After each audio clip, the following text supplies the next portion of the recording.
শ্রীরামকৃষ্ণ গল্পের মাধ্যমে তার শিষ্য শিষ্যাদের উপদেশ দিতেন।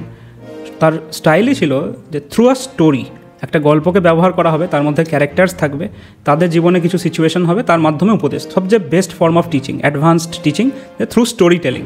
তো আজকে আমরা যে গল্পটা শুনবো সেটা কাঠুরের গল্প, কাঠুরে এবং এক সাধু। গল্পটা বুঝুন, তারপরে লেসনটা আপনিও বুঝে যাবেন, আমিও একটু হেল্প করবো বুঝতে। এক কাঠুরে ছিল, খুব গরিব কাঠুরে। কাঠুরে মানে তার জীবিকাই হচ্ছে কাঠ কাটা, কাঠ কেটে এনে বিক্রি করা, বিক্রি করে তার সংসার চালান। যত দিন যেতে থাকলো তার ইনকাম কমছে, তার টাকা পয়সা নেই, সে অভাবে পড়ে গেছে। তো একদিন ওই যেখানে যে বনে কাঠ কাটতে যেত সেই বনে এক সাধু ছিল। সাধু খুব তেজস্বী সাধু, ধ্যানস্থ থাকতেন, মাঝে মাঝে তাকাতেন, কাঠুরেকে দেখতেন।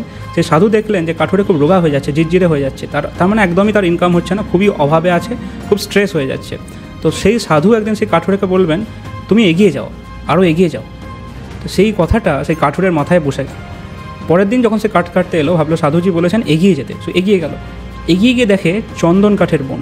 এখন চন্দন কাঠের দাম অনেক বেশি সাধারণ কাঠের থেকে। তো আস্তে আস্তে তার অবস্থা ফিরতে থাকলো, তার মুখ চোখের মধ্যে অনেক বেশি তেজ, তার খাওয়া দাওয়া হচ্ছে, তার শান্তি, এসব দেখা যাচ্ছে।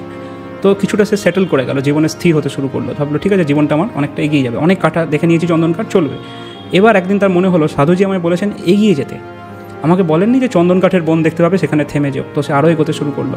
এইভাবে সে আস্তে আস্তে রূপোর খনি পেল, রূপোর খনি পেয়ে গামছা করে রূপো নিয়ে এলো, কিছু বিক্রি করলো। এইভাবে তার চলতে থাকলো, আরও উন্নতি হচ্ছে, আর্থিক উন্নতি, সামাজিক উন্নতি। একদিন তার মনে হলো যে আরও এগোতে বলেছেন, সোনার খনি, হীরের খনি, জহরত, মণি, মাণিক্য, এই সমস্ত। সবাই ভাবলো দেবতার ধন পেয়েছে, এত টাকা কোত্থেকে আসছে, এত ধন কোত্থেকে, এত সম্পদ। জমিদার পর্যন্ত হিংসা করতে লাগলো যে হঠাৎ করে কাঠুরে এত বড় লোক হয়ে গেল কী করে। এটা হলো গল্প। এর লেসনটা হচ্ছে যে এগিয়ে চলো। যে স্কিলে তুমি অর্জন করেছো, যে স্কিল বা যে দক্ষতা, তার নেক্সট লেভেল আছে। আমরা সবসময় ভাবি যে ঠিক আছে আমি অনেকটাই উন্নতি করেছি, কিন্তু তারপরেও আছে। যদি আমরা এগোতে থাকি তখনই আমাদের জীবনের আপগ্রেডেশন হয়। জীবনের আপগ্রেডেশন হবে যদি আমি নিজে আপগ্রেড হই, মানে আমার স্কিল, আমার নলেজ, আমার হেলথ, এগুলো আমি আপগ্রেড করছি, এক জায়গায় থামে নেই, এগোতে থাকছি। এখন এই এগিয়ে চলো কথাটা স্বামী বিবেকানন্দ বলেছেন।